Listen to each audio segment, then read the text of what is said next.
Hare Krishna. Welcome you all in the class. आज की इस क्लास में आप सभी का बहुत बहुत स्वागत है। तो आज हम जो कंटिन्यू कर रहे हैं 26 क्वालिटीज ऑफ वैष्णव बुक। तो आज हम लास्ट क्वालिटी पढ़ेंगे, मौनम। A devotee is silent. तो एक बार जो है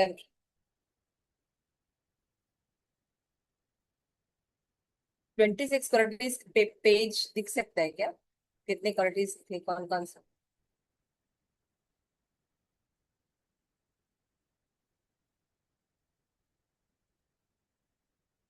फर्स्ट खाली विषय सूची दिखा, इंडेक्स। तो जैसा आप सब जानते हैं कि हमने उन्हें 26 गुण जो है वो पढ़े। आज हम अंतिम गुण पढ़ेंगे कि भक्तों में मौनम होना चाहिए। तो मौन सुन के आपके मन में क्या विचार आता है? कि भक्तों को चुप हो जाना चाहिए। ज्यादा बोलना नहीं चाहिए, मौनम। यही यही आप लोगों के दिमाग में आ रहा होगा, है ना? तो जनरली जैसे लोग जब बोलते हैं कि भक्तों को मौन होना चाहिए, तो जितने जो मायावादी होते हैं, निर्विशेषवादी होते हैं, या और भी कोई वादी वाले होते हैं और वो बड़े खुश हो जाते हैं कि देखो, गंभीरता का मतलब होता है जब कोई व्यक्ति मौन रहे, ज्यादा बात ना करे, ज्यादा बोले ना, है ना?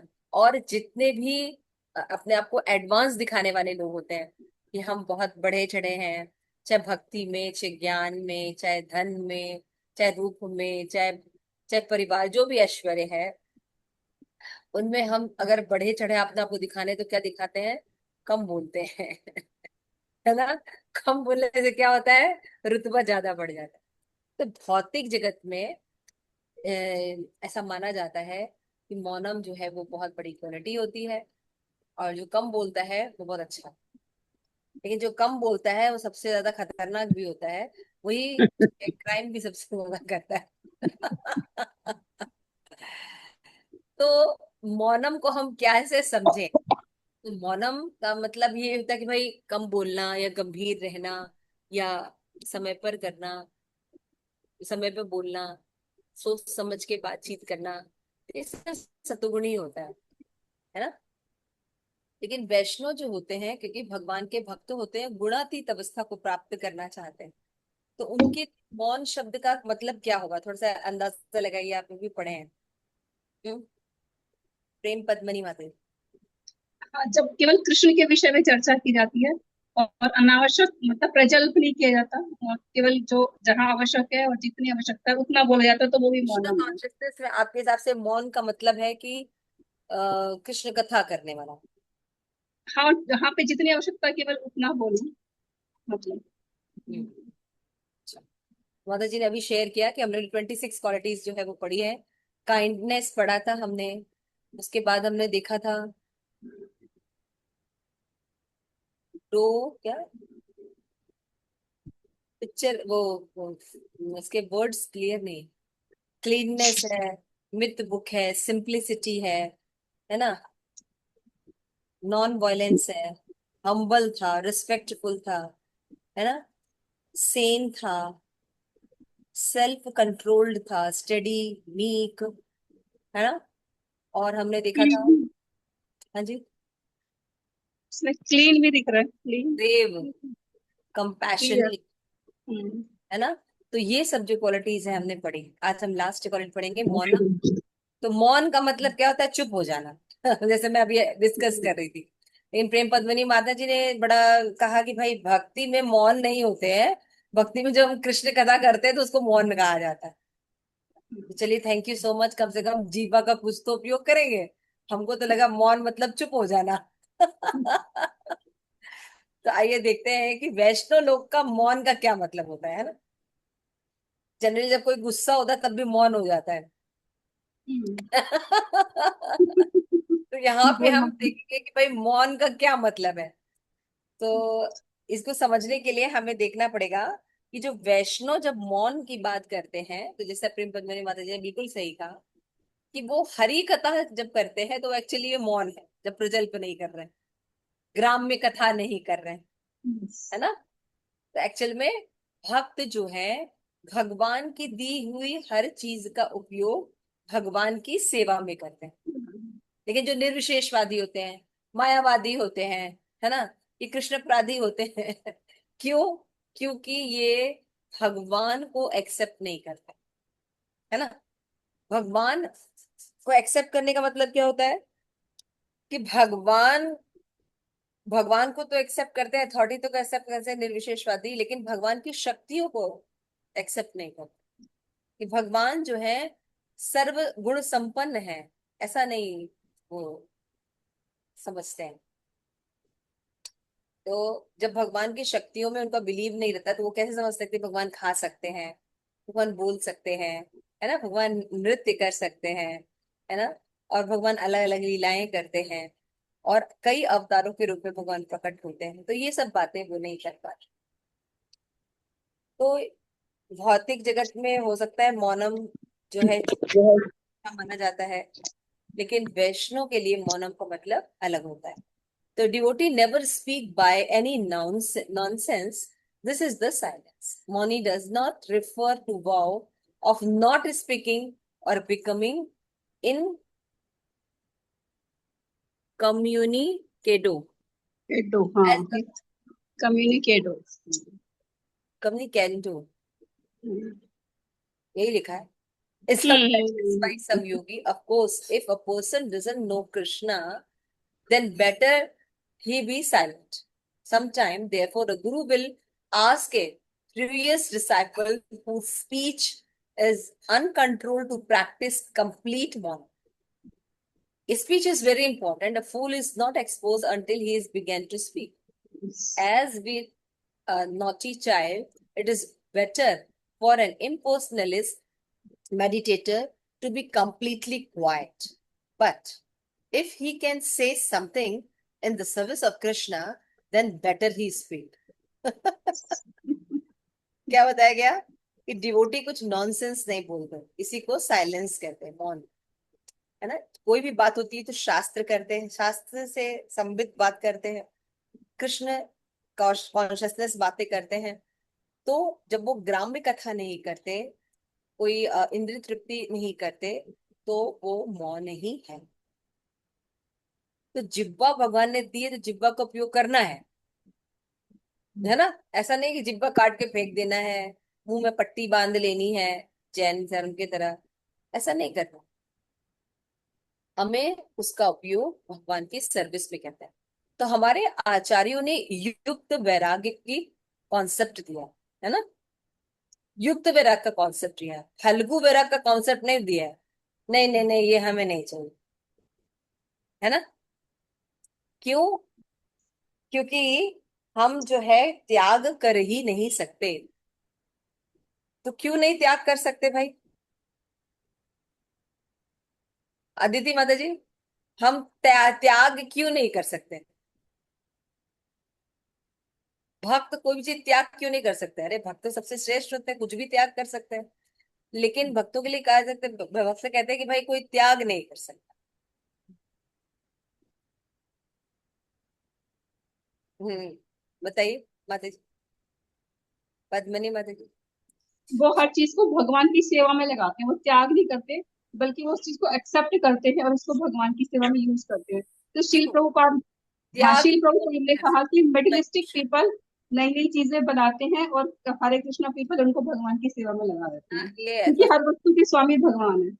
तो यमुना जो सुंदरी चीजें, देवी दासी का हाथ खड़ा है। यस यमुना। हरे कृष्ण माता जी। माता जी, क्योंकि हमारा कुछ है ही नहीं तो हम त्यागेंगे क्या? यमुना बड़ा अच्छे से जवाब देती है, बेचारी को कुछ है ही नहीं। उसने कुछ बनाया ही नहीं है, तो उसका त्याग करने का काम क्वेश्चन आता है। ये समझो, कोई चीज हमारी है ही नहीं, तो हम त्याग बिल्कुल क्या करेंगे? सही इसीलिए बात है। वैष्णव कहते हैं कि भक्त कुछ त्याग करता ही नहीं, है ना। उसको युक्त वैराग किया जा सकता है कि वॉट एवर कुछ भी जो दिया गया है, उसको भगवान की सेवा में नियोजित करना। इसलिए बताया गया कि स्पीच बोलना ये बहुत इंपॉर्टेंट है ना। ये बहुत ही मुख्य चीज है बोलना, है ना। लेकिन अगर जैसे वो हम एक हाँ एग्जांपल भी देते हैं ना गुरु महाराज की, ये बाबा जी हैं, ये पैसों को हाथ में लगाते हैं, मतलब पर उनके असिस्टेंट अलग से पैसा ले लेंगे, लेकिन वो खुद पैसों को हाथ नहीं लगाते। तो तो उस तरह का जैसे मायावादी लोग जो है इस तरह का नाटक करते हैं। लेकिन श्रील प्रभुपाद ने कहा कि कितना भी धन है मेरे पास ले जाओ, मैं उसको भगवान की सेवा में लगाऊं। बिल्कुल सही बात। अभी भी देखिए ये बात लिखी ना कि इम्पर्सनलिस्ट जो निर्विशेषवादी है उनके लिए क्या होता है, मौन। आप लोगों में से दिल्ली में कितने लोग लोटस टेम्पल गए हैं? मैं लोटस में अभी सब लोग गए हैं, अरे बहुत वाह। सालों पहले गई थी, मतलब वहां मौनम पंद्रह। है कि नहीं? अदिति हाँ, माता जी, वहां बहुत ही मौन है कि नहीं? बहुत बेकार जगह है। अनम्यूट कीजिए, अनम्यूट कीजिए। माता जी 20-22 साल पहले गए थे। हाँ तो वहां बहुत पे पहले। मौन था ना। हाँ, इतना चढ़ के आराम से जाइए, एक तो इतनी दूर दिल्ली जाइए।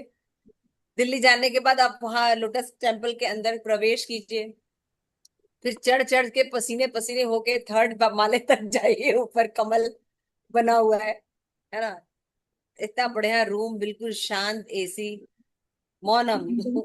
बेंचेस पे जाके बैठ जाओ आराम से। पर बिल्कुल बेकार लगता है, मतलब अब बिल्कुल कहे ऐसी वाइब्रेशंस तो ही वो नहीं है हम उसके अंदर। भी भैया ये इतने दूर आके मतलब ये क्या हो रहा है।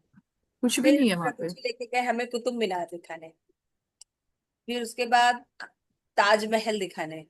तो हम ये कहते हैं मतलब ये इससे क्या फर्क है, इससे क्या मिल रहा है देखने से? ना इसमें कोई आनंद आ रहा है देखने से, ना कुछ हो रहा है। अरे जाओ, अभी जाओ, हमारे इस्कॉन टेम्पल चले जाओ, नोएडा में है। कितना सुंदर राधा गोविंद का कभी कीर्तन हो रहा होगा, है, कभी भोग आरती हो रही होगी, कभी अभी अभी जगन्नाथ जी बेचारे बीमार पड़े हुए हैं, एक से एक लीलाएं करने के लिए कितना आनंद आता है ना। तो हम यही बोल रहे हैं कि जो निर्विशेषवादी है वो क्या करते हैं, शांत हो जाते हैं, चुप होकर मेडिटेट करते हैं और मौन हो जाते हैं, उसको सर्वश्रेष्ठ मानते हैं, उसको सोचते हैं कि ये भक्ति में बहुत इंपॉर्टेंट है। लेकिन यहाँ पे बताया कि स्पीच बोलना जो है वो बहुत इंपॉर्टेंट है। स्क्रीन शेयर नहीं हो रहा है, इतना याद नहीं है उसको क्या क्या लिखा है। मौनम। मैं नहीं सोच रहे हम लोग भी मौनम हो जाए, स्क्रीन भी मौन हो गया है। But if you can say something in the service of Krishna then better he speak. कब बोल सकते हैं, जब हम भगवान के बारे में बोलते हैं, है ना, भगवान भगवान के भक्तों के बारे में चर्चा करते हैं, तो ज्यादा अच्छा है कि वो बोले निर्विशेषवादियों के चुप रहने की तुलना में। क्लियर हो गया? तो devotee can speak the glories of Krishna and present the philosophy of Krishna consciousness all day long. A devotee want to always chant Hare Krishna, Krishna Krishna, Hare Hare, Hare Ram, Ram Ram, Hare Hare. Why should be he silent? He has such great love for Sri Krishna that he want to tell everyone about him, his divine grace, Srila Prabhupada, who constantly preach whether to large audience, to small group of devotee, or even when alone with his servant. He loved to talk about Krishna. He was never tired, and he never varied from the absolute. Yet Prabhupada was perfectly silent in that he spoke only the conclusion of Krishna consciousness. Sometimes Sri Prabhupada won't speak at all. I rode with his on a long jet flight from the Frankfurt to Melbourne, and he spoke only a few times. Most of the time he read or chant silently on his wheels.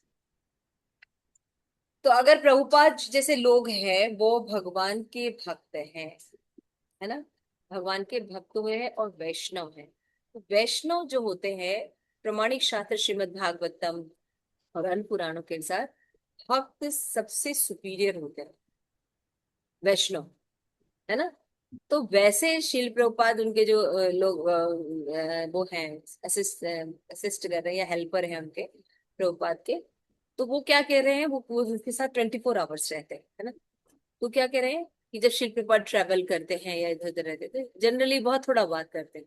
ये जब stage पे रहते हैं, प्रवचन देते हैं, है ना, या कोई और कोई मिलने आता है, तो वो बहुत उत्साह के साथ बोलना पसंद करते हैं कृष्ण का, कृष्ण कौशल से। तो इससे क्या पता चलता है कि इनका जीवा पर पूरा कंट्रोल है, मौनम, है ना।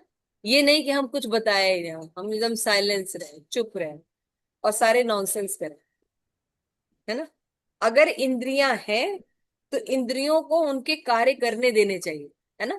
जैसे आंखें हैं तो आंख को देखने से आप रोक सकते हैं? पट्टी बांध दे आंख को। कितने दिन तक आप ऐसा कर सकते? कानों को सुनने से रोक सकते हैं? नहीं बोल जिह्वा को टेस्ट करने से, बोलने से रोक सकते हैं? तो नेचुरल, नेचुरल जो चीजें हैं, आर्ट आर्टिफिशियली अगर हम उसको रोकने की कोशिश करेंगे तो हम, कृत्रिम रूप का जो हमारा प्रयास है वो सही नहीं। तो यहाँ पे देख रहे हैं, I found in the Krishna book sometime in autumn the falls come from the top of the hill to supply clean water, and sometime they stop. Similarly, sometime great saintly person distribute clear knowledge and sometime they are silent. आपको याद होगा Krishna book में भी हमने पढ़ा था और एक बुक में और पढ़ा था हमने कि कभी कभी जो ऋषि लोग होते हैं वो क्या होते हैं, पर्वत में बहने वाली नदियों के समान होते हैं। कभी कभी नदियां बहती हैं, कभी कभी नदियां सूख जाती हैं या नहीं बहती हैं। उसी तरह कभी कभी जो संत पुरुष है वो भगवान की कथा करते हैं, बोलते हैं, और कभी कभी वो बिल्कुल चुप हो जाते हैं, है ना। ये एग्जाम्पल एक जगह और पढ़ा है आपने, कहाँ पे पढ़ा है, याद है आपको? बुक पढ़ी है? भागवत का प्रकाश। हाँ भागवत भागवत का प्रकाश में, प्रकाश। है ना। कितना सुंदर था ना वर्णन, कि किस तरह से हाँ तुलना की जाती थी, प्रकृति की तुलना करके प्रभुपाद फिलोसफी बता देते थे, है ना। कैसे बताते थे प्रभुपाद? बताते थे उसमें कि जैसे पहाड़ों से झरने निकलते हैं सुंदर, है ना, और बहते हैं, कल कल कल कल कल की ध्वनियां होती हैं, और कभी कभी वो झरने सूख जाते, कुछ नहीं बहता, है ना। तो इसकी तुलना कैसे की थी? यही मौनी साधु से की थी। कभी कभी वो कृष्ण कथा करते हैं और कभी कभी वो नहीं करते। So Srila Prabhupada replied, mean he is not obliged. I took this to be part of pure devotee gravity. Certainly, he is always inclined to talk about Krishna. But if, for example, some foolish person want him to reveal the confidential past of Krishna or to take advantage of him in some way, he is not obliged. समझ में आ रहा है? कितना simple है। जब जबरदस्ती कोई मायावादी बहुत ज्यादा तर्क करने के लिए या प्रभुपाद को परेशान करने के लिए अगर उनको तर्क वितर्क करता है तो प्रभुपाद ज्यादा बोलना फिर पसंद नहीं करते। कृष्ण कथा है, कृष्ण भावनामृत का प्रचार से संबंधित चीजें, मंदिर निर्माण है, और भी कई चीजें हैं, तो श्री प्रभुपाद बोलना पसंद है। तो भक्त ऐसे ही होते हैं। तो इसलिए हम समझ सकते हैं कि मौनम का अर्थ होता है कि भगवान की दी गई वाणी शक्ति का उपयोग उनकी सेवा में किया, न कि अपनी इंद्रिय तृप्ति के। इसको असली मौन कहते हैं, इसको कहते हैं युक्त वैराग, जो कि वैष्णव मानते हैं। लेकिन बाकी लोग क्या मानते हैं? फल्गु वैराग्य, है ना। वो आर्टिफिशियली चीजों को छोड़ देते हैं, नहीं हमें बोलना नहीं चाहिए, है ना। बोलने से कहते कई कई जीव जंतु मर जाते, तो क्या करना चाहिए? एक कपड़े की पट्टी लगा लेनी चाहिए। है ना। ठीक है, कपड़े की पट्टी लगा लेनी चाहिए ताकि बोले ना आप कभी। अच्छा, आप बोलते तो नहीं है लेकिन मीट ईटिंग करते हैं, तो सही है? नहीं है ना। मतलब कहने का मतलब है ऑल फुलिश थिंग हम लोग करते हैं, तो सही अर्थ पता होना चाहिए। तो बताते हैं, that might be an occasion calling for a devotee silence. At other time the devotee may be in an ecstatic mood where he is unable to speak, or someone may make such a foolish proposal to him that the most telling reply in the silent self। ठीक है ना, कभी कभी शांति अच्छी भी लगती है। I remember a boy repeatedly asked एनजी प्रभुपाद टू, एनजी क्या लिखा है, आस्किंग होगा आई थिंक, आई, है ना, asking Prabhupada to talk about how he felt to be in separation from his spiritual master Bhakti Siddhanta Saraswati Thakur.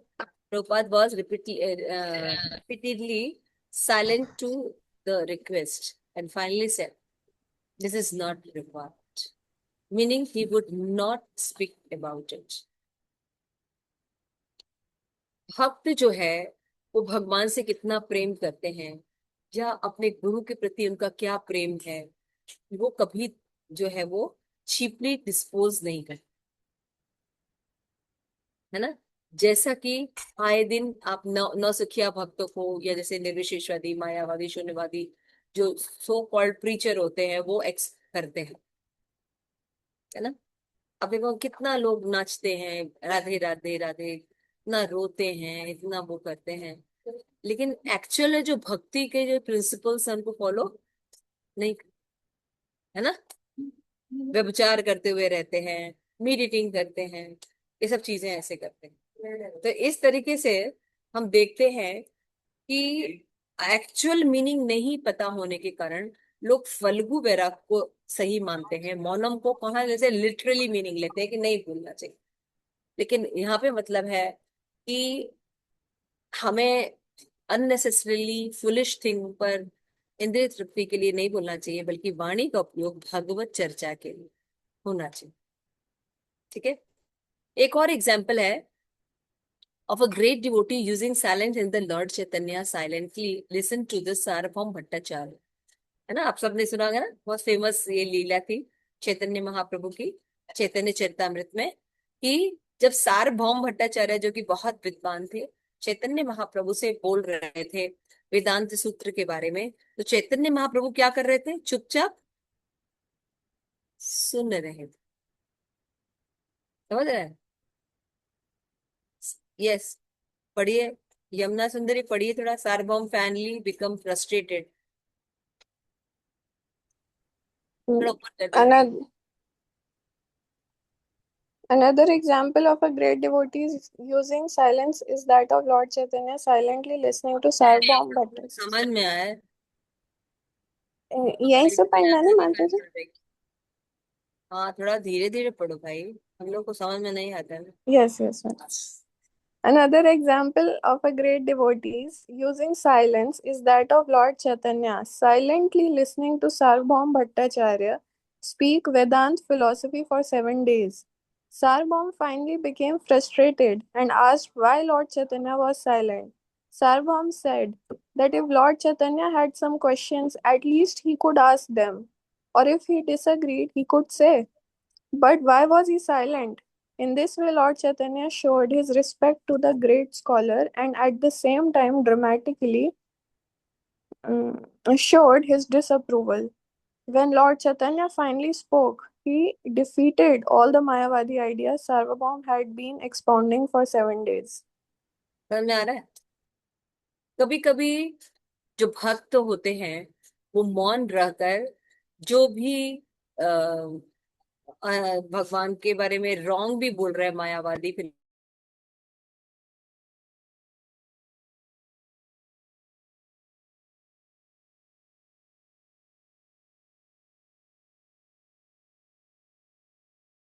हाँ ये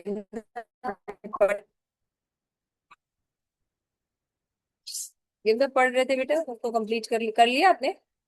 Yes, Mataji. अच्छा, ठीक है।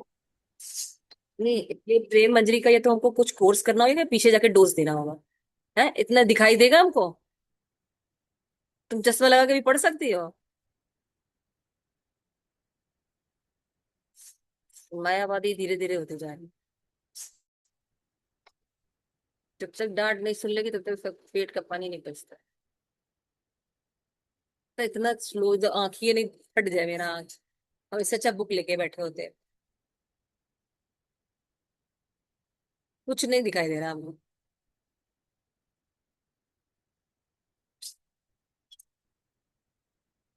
हम्म, ये काम पहले Mataji, नहीं कर। रिकॉर्डिंग बंद करो, सब सुना लेना इसे।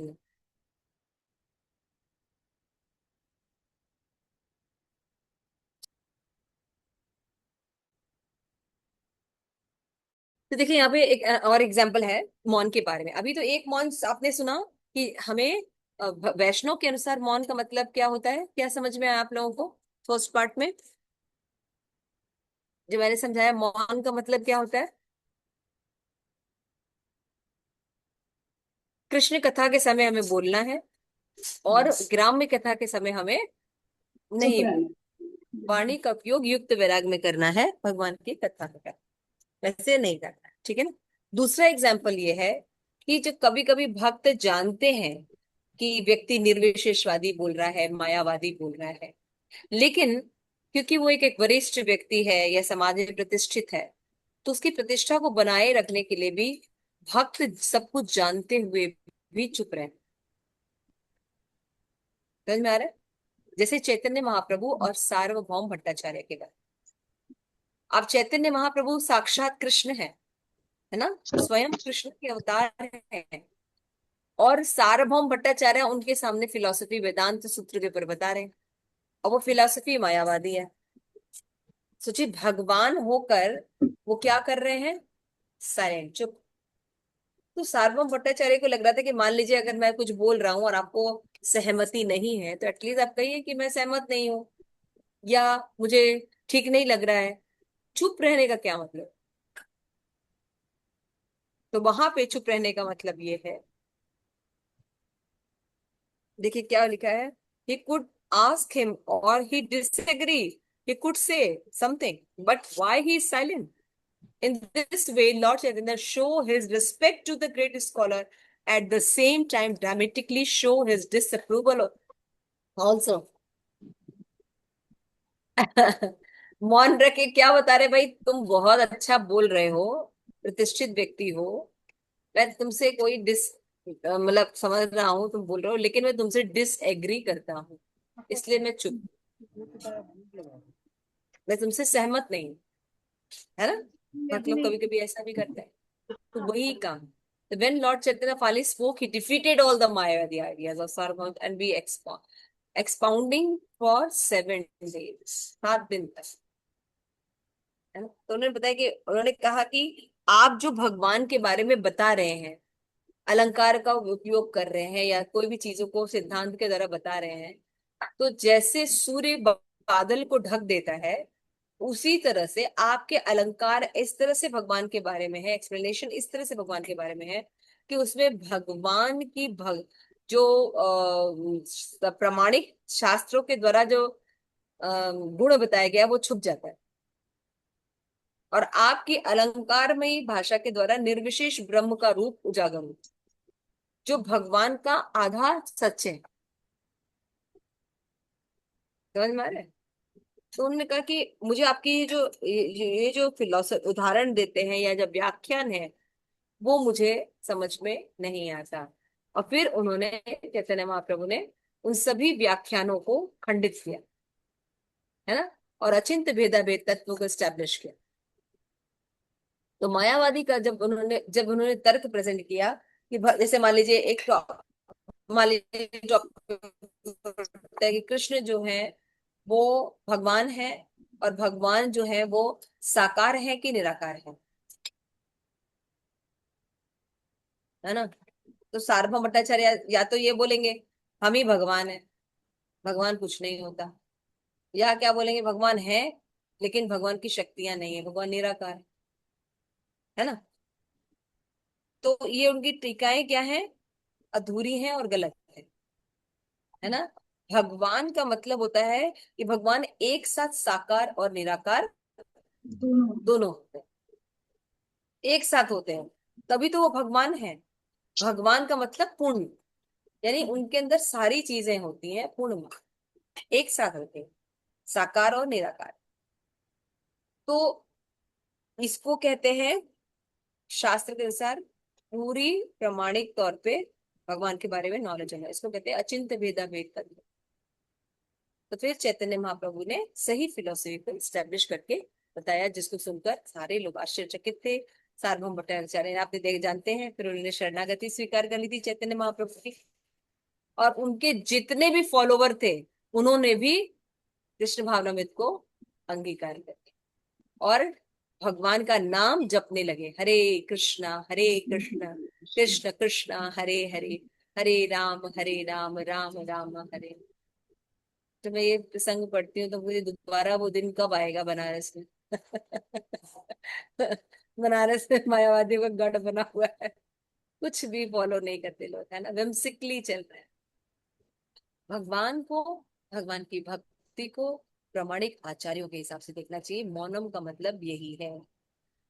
मौनम का भी मतलब क्या है, हमें प्रामाणिक आचार्य से समझना चाहिए कि हम जब ग्राम्य कथा नहीं करते और भगवान की दी गई जिह्वा का उपयोग या स्पीच जिसको कहते हैं वाणी का उपयोग, हम भगवान का गुणगान गुणानुकथा कृष्ण भावनामृत के प्रचार में करते हैं तो सही मौन। आगे चलो, आगे भाई। माता जी नेक्स्ट पेज ही है। ये नेक्स्ट पेज आ गया। अच्छा ठीक है, पढ़ो। तरुणी सखी देवी दासी पढ़ो। Lord Chaitanya's silence was also a demonstration of tolerance. Srila ये Prabhupada तरुणी once तरुणी sorry, को क्या हुआ? तरुणी पढ़ो। जी इस माता जी। तुम कहीं यहाँ यहाँ कुछ ये कम हो गया है क्या तुम्हारा प्रेम मंजरी? जब इसको मौनम बुलाने को बोले तो ये बोल रही है। अच्छा इसको बोलने को कहेंगे तो चुप रहेगी। आज इसका दिमाग हो गया है, ज्यादा हो गया है। ये एकादशी असर ज्यादा हो गया है, शुद्ध हो गई है। चलो तरनी पढ़ो loudly. Lord Chaitanya's silence was also a demonstration of tolerance. Srila Prabhupada once told some of us in his room that at night, when we took rest, we should silently think over all that we had said during the day. So, there are some varied uses for silence in Krishna consciousness. But the main purport is that a devotee is silent in nonsense, but always eager to talk about Krishna. When actually ये line हमेशा manifesting. याद, ये line जो है बहुत important. Devotee is silence in nonsense but always eager to talk about Krishna, इसको मौनम कहते हैं। समझ में आ गया? प्रेम पद्मिनी माता जी, कोई हाँ मौनम की हाँ, डेफिनेशन पूछेगा तो क्या? डेफिनेशन हाँ। नॉनसेंस जहां ऑलवेज बात की eager जा to रही talk है about वहां Krishna। पे भक्त ज्यादा प्रतिक्रिया नहीं देते हैं, लेकिन कृष्ण कथा या कृष्ण भावनामृत को स्थापित करने के लिए जहां बात की जाती है वहां वो उन वाणी का उपयोग करते हैं। इसको मौनम दो। क्लियर हो गया? ये हम्म। नहीं कि हम कुछ नहीं बोलते हैं, ज्यादातर लोग नहीं बोल के ये रेपुटेशन बनाते हैं, है ना? जितने भी पढ़े पढ़े लिखे लोग हैं या कुछ है, क्या दिखाते हैं? हम कम बोलते हैं, इससे हमारी बहुत अच्छी रेपुटेशन बनती है। यहाँ पे ये थ्योरी इम्प्लीमेंट नहीं है वैष्णव के लिए। मौनम का मतलब है devotee is silence in nonsense but always eager to talk about Krishna. Clear है कृष्णा। सबको? यस। या पावनी माता जी समझ में आ रहा है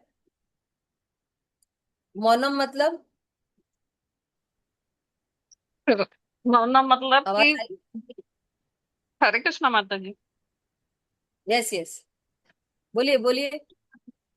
बोलना है तो सिर्फ जब कृष्ण कथा चल रही हो तो बोलना है, और बाकी ऐसे फालतू नहीं बात।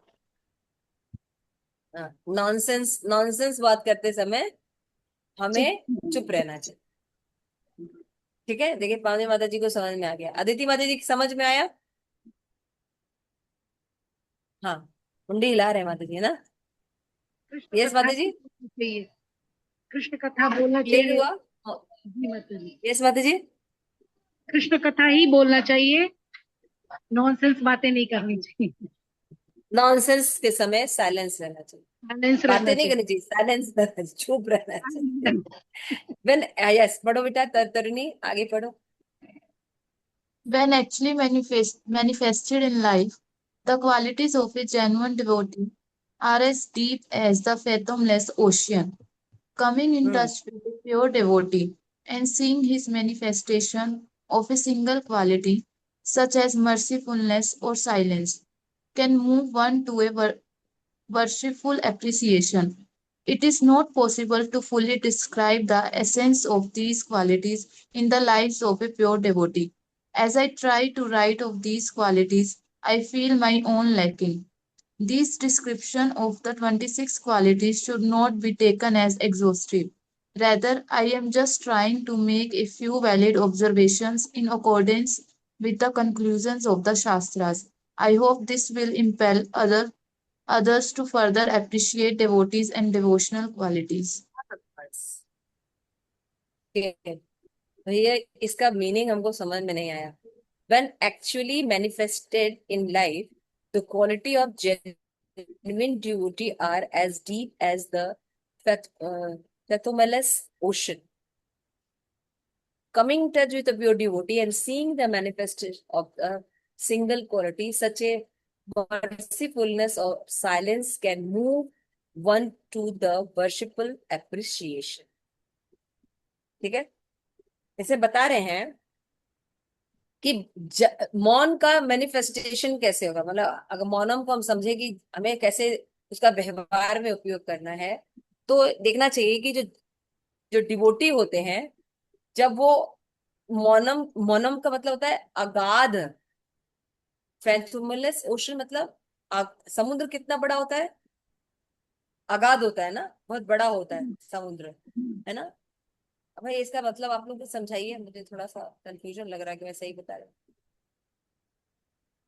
हूँ। When actually manifested in the life, the quality of genuine devotee are as deep as plenthumulous ocean. जिस तरह से ओशन में, ओशन अगाध होता है, उसी तरह डिवोटीज के अंदर जो क्वालिटीज होती हैं वो अगाध होती है। मौन होता है वो बहुत डीप होता है ना। जब हम उन ऐसे भक्तों के टच में जाते हैं जो एक्चुअली भगवान के भावना भावित होते हैं, है ना, तो उनके अंदर जो single quality such as mercifulness और silence can move one to the worshipful appreciation. It is not possible to fully describe the essence of these qualities. समझ आ रहा है कि यहाँ पे जो चर्चा की गई, हम लोगों ने काफी चर्चा की कि भक्तों के अंदर ये गुण होने चाहिए, ये गुण होने चाहिए, है ना, क्वालिटी होनी चाहिए, मर्सीफुल होना चाहिए, है ना, शांत होना चाहिए, और दया होनी चाहिए। बहुत सी क्वालिटीज हमने पढ़ी है और समझने की कोशिश की। लेकिन जैसे समुद्र अगाध होते हैं, वैसे वैष्णव की जो क्वालिटी होती है वो भी अगाध होती है और समुद्र की तरह बहुत गहरे होते हैं। उनके कुछ क्षणों या कुछ पहलुओं को तो हम बता रहे हैं और चर्चा कर रहे हैं। आई थिंक मेरा मतलब यही होना चाहिए। सही है मीनिंग? पढ़े लिखे लोग बताएं। तरुणी सही पढ़ा? यस प्रेम मंजरी? अब मौन रहेगी प्रेम जी मंजरी। नहीं माता जी, वो यही बता रहे हैं, आप ठीक बता रहे हैं कि इतना सा थोड़े से एक दो एक्सप्रेशन से नहीं बता सकते, इतना डीप है ये टॉपिक। ये सिर्फ एक दो ऑब्जर्वेशन से हमारी जो डिवोशनल सर्विस इंक्रीज हो सकती है, because we can pick one और टू जब तक थिंग्स। हम किसी, हाँ, जब तक हम किसी वैष्णव के संग में नहीं रहेंगे, उनकी सर्विस नहीं करेंगे, तब तक ये जो बातें लिखी गई हैं या ये जो बातें डिस्कस की गई कि वैष्णव में ये क्वालिटीज होनी चाहिए, इनको नहीं समझा। As I try to write of this qualities I feel my own lacking, है ना। वो सत्य कुमार आज करके मुझे पता चल रहा है कि मैं इन क्वालिटी के बारे में लिख कर रहा हूँ, लेकिन मैं खुद कितने सारे जो चीजें हैं मेरे अंदर नहीं। This description of the 26 quality should not be taken as exhaustive, rather I am just trying to make, वही बात बता रहे हैं कि मैंने ये क्वालिटीज लिखी हैं, इसका ये मतलब नहीं कि मतलब सब क्वालिटी होनी चाहिए, ऐसा है वैसा है।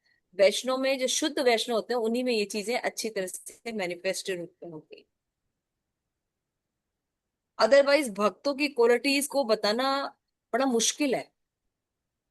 जब तक हम उन भक्तों के संग नहीं रहेंगे तब तक हम उनको नहीं समझ सकते। लेकिन उन्होंने कहा कि ये जो बातें हैं शास्त्र के अनुसार, उनको बताकर शायद मैं कुछ मतलब प्रकाश डाल सकता हूँ कि वैष्णव में अगर कोई क्वालिटी होती है तो गुणातीत होती है, तो वो कैसी होती, जिससे कि हम उन क्वालिटीज को अपने अंदर डेवलप कर सकते। आगे, हरे कृष्ण।